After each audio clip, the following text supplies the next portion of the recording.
हिंदी में यूपीएससी की तैयारी से संबंधित प्रोग्राम्स को देखने के लिए सब्सक्राइब करें स्टडी IQ-IAS हिंदी। हेलो दोस्तों, स्वागत है आपका स्टडी IQ-IAS हिंदी पे। और आज हम अपने नए प्रश्न के साथ शुरुआत करेंगे। और हमारा प्रश्न सबसे पहले हम पढ़ने का प्रयास करेंगे और उसकी डिमांड को समझेंगे, ठीक है। उसके बाद फिर हम आंसर की फ्रेमिंग को देखेंगे। तो क्वेश्चन आप लोगों के सामने है कि अभिव्यक्ति की स्वतंत्रता एक अधिकार है, ठीक है, परंतु यह किसी भी व्यक्ति की मान हानि करने का अधिकार नहीं देता है। यानी आर्टिकल 19 पे सीधा 19(1) ए पे क्वेश्चन पूछा है और ये कहा है कि अभिव्यक्ति की स्वतंत्रता एक अधिकार है, लेकिन इस अभिव्यक्ति की स्वतंत्रता में मान हानि करने का अधिकार कतई नहीं है। सर्वोच्च न्यायालय के विभिन्न निर्णयों के आलोक में इस कथन पर चर्चा कीजिए। सर्वोच्च न्यायालय ने मान हानि के संदर्भ में कुछ निर्णय दिए होंगे, तो उनके आलोक में, उनको ध्यान में रखते हुए हमें इस पूरे के पूरे कथन पे चर्चा करनी होगी, ठीक है। तो सबसे पहले हम क्या इसकी फ्रेमिंग करेंगे। सबसे पहले हम भूमिका बता देंगे और भूमिका में बता देंगे कि भाई आर्टिकल 19(a) के तहत क्या व्यवस्था की गई है और क्या इसके अपवाद हैं, और अपवाद से ही शुरू करते हुए हम इसकी मेन बॉडी की ओर चले जाएंगे, ठीक है। तो आप लोगों के सामने दिख रहा है कि भाई 19(1) के तहत भारतीय संविधान द्वारा मूल अधिकारों के तौर पे वाक अभिव्यक्ति की स्वतंत्रता दी गई है प्रत्येक नागरिक को। ध्यान रखिएगा, गारंटी दी गई है वाक और अभिव्यक्ति की। इसका तात्पर्य क्या होगा कि प्रत्येक व्यक्ति को स्वतंत्र रूप से अपने विचारों को अभिव्यक्त करने की, बोलकर, लिखकर, किसी संकेत के द्वारा अपने भाव और अभिव्यक्ति को व्यक्त करने की पूरी आजादी है, पूरा अधिकार है। ध्यान रखिएगा, लेकिन यह अधिकार निरपेक्ष नहीं है। यहां से ही फिर हमारा मेन मुद्दा शुरू हो जाएगा कि जो स्वतंत्रता का अधिकार है वो निरपेक्ष नहीं है, बल्कि इसके ऊपर युक्तियुक्त प्रतिबंध है, ठीक है। आप यहाँ पे युक्तियुक्त प्रतिबंधों को 4-5 एग्जाम्पल देके, कोमा देके लिख भी सकते हो कि भाई अखंडता और संप्रभुता का मुद्दा हो, राज्य की सुरक्षा का मुद्दा हो, न्यायालय की अवमानना का मुद्दा हो, है ना, मान हानि का मुद्दा हो। तो मान हानि को हम यहाँ से शुरू कर देंगे, लेकिन कुछ एक एग्जाम्पल आप लोगों को दे देने चाहिए कि भाई ये इसके अपवाद है, यानी युक्ति युक्त निर्बंधन लगाए जा सकते हैं राज्य के द्वारा इन सब मुद्दों पे। अब हम देखेंगे आर्टिकल 19(2) ने अभिव्यक्ति की स्वतंत्रता के प्रयोग पर, अब हम सीधा मानहानि पे आ जाएंगे, क्योंकि सारे प्रतिबंधों के ऊपर क्वेश्चन नहीं है, क्वेश्चन केवल मानहानि के ऊपर है। फिर हम बता देंगे कि भाई 19(2) के तहत जो मानहानि क्या है। तो मानहानि वैसी अपमानजनक सामग्री के प्रकाशन कार्य को संदर्भित करता है। मतलब मानहानि एक ऐसी अपमानजनक सामग्री की तरफ इशारा करती है जो एक सामान्य व्यक्ति के दृष्टिकोण से व्यक्ति या संस्था की प्रतिष्ठा को कम करती है। भाई मानहानि वही हुआ ना कि हम किसी को बोल के या हम किसी की लिख के, है ना, किसी व्यक्ति या किसी संस्था की प्रतिष्ठा को कम करने का प्रयास करें, तो वो सामने वाला मान हानि का क्लेम कर सकता है ना कि भाई आपको वाक और अभिव्यक्ति की स्वतंत्रता तो है, ये बात सही है, लेकिन किसी व्यक्ति, किसी संस्था की प्रतिष्ठा को कम करने की स्वतंत्रता नहीं है। यानी आपको मान हानि करने की स्वतंत्रता नहीं है। इसको एक्सप्लेन करके आप बता सकते हो कि ये जो मान हानि है ये मौखिक, बोल के, लिखित या दृश्य निरूपण के द्वारा, भाई आप किसी व्यक्ति के ऊपर कोई शॉर्ट फिल्म या कोई फिल्म बनाओ और उस व्यक्ति की पूरी प्रतिष्ठा को कम करके दिखाओ, तो ये तो मान हानि हो गई ना। तो ये बोल के, लिख के या दृश्य निरूपण इत्यादि में ये जो प्रक्रिया है ये की जा सकती है। और भारत में जो अब आप बता दोगे कि जो भारत में जो मानहानि है वो दीवानी और दांडिक, यानी जो आपराधिक, दोनों ही प्रकृति का अपराध माना जाता है। और मानहानि एक अपराध के तौर पे भी माना जाता है भारत में। जैसे राहुल गांधी मानहानि के केस में दांडिक 2 साल की सजा सुनाई थी ना कोर्ट ने, गुजरात कोर्ट ने, डिस्ट्रिक्ट कोर्ट ने, जिसको गुजरात हाई कोर्ट ने भी जारी रखा था, हालांकि सुप्रीम कोर्ट ने उसमें थोड़ी राहत दी है उनको, है ना। तो मानहानि दीवानी और दांडिक यानी फौजदारी दोनों प्रकार के कानूनों के तौर पे भारत में प्रयोग होता है। और ये थोड़ी पुरानी घटना है। सर्वोच्च न्यायालय ने सुब्रमण्यम स्वामी वाला वाद था, सुब्रमण्यम स्वामी बनाम भारत संघवाद में आपराधिक मानहानि को संवैधानिक बताया था कि आपराधिक मानहानि यानी मानहानि में फौजदारी या आपराधिक कार्यवाही भी की जा सकती है।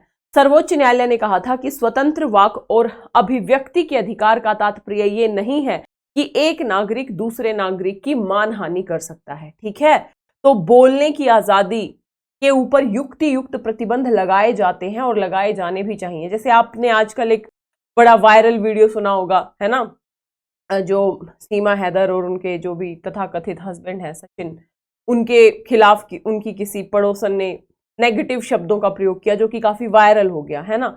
हालांकि इस तरीके के शब्दों को, शब्द चयन, भाई आप जब भी पब्लिकली बोलते हो तो आपको शब्द चयन का हमेशा ध्यान रखना चाहिए, क्योंकि प्रत्येक व्यक्ति की प्रतिष्ठा होती है ना। प्रत्येक व्यक्ति अपने आप में संपूर्ण संपन्न होता है। आप किसी व्यक्ति में खामियां निकालने वाले कौन होते हो? ठीक है, तो फिर मानहानि का केस अभी उनके ऊपर किया है उन्होंने। तो मानहानि का मतलब बात समझ में आई कि बोलने की आजादी है, लेकिन किसी व्यक्ति की प्रतिष्ठा को कम करने की आजादी इस स्वतंत्रता के अधिकार में समाहित नहीं आएगी। इस निर्णय ने व्यक्ति की गरिमा और प्रतिष्ठा के साथ जीवन के मूल अधिकार को संरेखित किया है कि यानी प्रत्येक व्यक्ति को गरिमा के साथ जीवन जीने का, प्रतिष्ठा के साथ जीवन जीने का अधिकार है। और आर्टिकल 21 भी गरिमा के साथ जीवन जीने के अधिकार का बेसिकली आधार प्रदान करती है।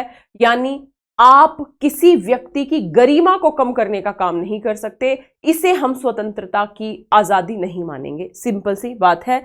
यानी हम यहाँ पे बोल सकते हैं कि व्यक्ति की गरिमा और प्रतिष्ठा की रक्षा करने के लिए मानहानि के आधार पे कार्यवाही की जा सकती है। हम आगे बढ़े उससे पहले मैं दोस्तों आपको बता दूं 100 दिनों का एनसीईआरटी बैच जिसकी शुरुआत होने वाली है 31 अगस्त से। ध्यान रखिएगा, 31 अगस्त से अगर आप एनसीईआरटी बिल्कुल नए स्टूडेंट हैं और एनसीईआरटी को अच्छे से कवर करना चाहते हैं तो 100 दिनों का एनसीईआरटी बैच है।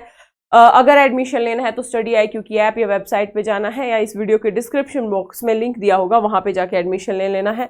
एडमिशन लेने से पहले आपको कोड यूज करना है LD Live, LDLIVE। LD Live code के साथ ये कंप्लीट जो 100 दिनों का एनसीईआरटी बैच है आपको मात्र 2999, बहुत ही कम प्राइस है, इसमें मिल जाएगा।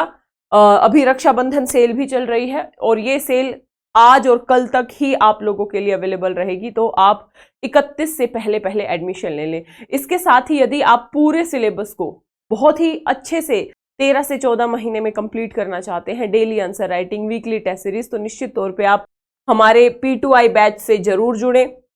यदि आप एक टीम से जुड़ के पढ़ना चाहते हैं, P2I यानी PT मेंस इंटरव्यू बैच है, ये बेसिकली 31 तारीख को इसका एडमिशन क्लोज हो जाएगा। और ध्यान रखिएगा रक्षाबंधन सेल चल रही है और आपको मात्र 27,999 में ये बैच मिल रहा है। इसमें आपका PT मेंस इंटरव्यू तीनों लेवल की प्रिपरेशन, 2 साल की वैलिडिटी। यदि एडमिशन लेना है तो इस वीडियो के डिस्क्रिप्शन बॉक्स में लिंक दिया होगा, वहां जाके आप एडमिशन ले सकते हैं। और एडमिशन लेने से पहले कोड यूज करना है LD Live, LDLIVE। इस LD Live कोड के साथ आपको ये मात्र 27,999 में मिल जाएगा। रक्षाबंधन सेल है तो 31 तारीख तक ही ये वैलिड रहेगी। ठीक है, तो ये हो गया मानहानि। इसके बाद एक अन्य वाद था R राजगोपाल बनाम तमिलनाडु राज्य, जिसे सुविदित रूप से ऑटो शंकरवाद के तौर पे भी जाना जाता है। इस राजगोपाल वाले मामले में भी सर्वोच्च न्यायालय का कहना था कि समाचार पत्र सहमति या प्राधिकार के बिना उस हद तक लोगों के जीवन की कहानी या आत्मकथा का प्रकाशन कर सकते हैं जहां तक वह सार्वजनिक अभिलेख से प्रकट होती है। बहुत सिंपल सी भाषा में सुप्रीम कोर्ट ने कहा था कि यदि समाचार पत्र या मैगजीन में कोई हम किसी व्यक्ति के जीवन के ऊपर लिखना चाहते हैं तो हम केवल उतना ही लिख सकते हैं जितना हमें सार्वजनिक अभिलेखों से प्राप्त, सार्वजनिक माध्यमों से प्राप्त होता है। उस व्यक्ति की निजी जीवन की बातों को जो उस व्यक्ति ने सार्वजनिक प्लेटफॉर्म पे नहीं प्रकाशित किया है, उस निजी जीवन के बारे में हमें नहीं लिखना चाहिए। ये एक अगर वो व्यक्ति उस आधार पे मानहानि को क्लेम करेगा तो वो कर सकता है। बात समझ में आ गई? परंतु यदि वे सार्वजनिक अभिलेख से परे जाते हैं, समाचार पत्र या फिर कोई पत्रिका वगैरह, तब इसे प्रकाशन में नामित अधिकारियों की गोपनीयता पर हमला और मानहानि माना जाएगा और ये अस्वीकार्य होगा। ध्यान रखिएगा, मतलब अगर आप किसी पब्लिसिटी, एक तरीके से पब्लिक व्यक्ति के बारे में लिखना चाहते हैं तो उतना ही लिखोगे जो सार्वजनिक अभिलेखों में, सार्वजनिक माध्यमों में उसके लिए उपलब्ध है। यदि आप उससे परे जाके लिखते हो तो फिर वो अस्वीकार्य माना जाएगा और मानहानि का सामने वाला जो व्यक्ति है वो क्लेम कर सकेगा।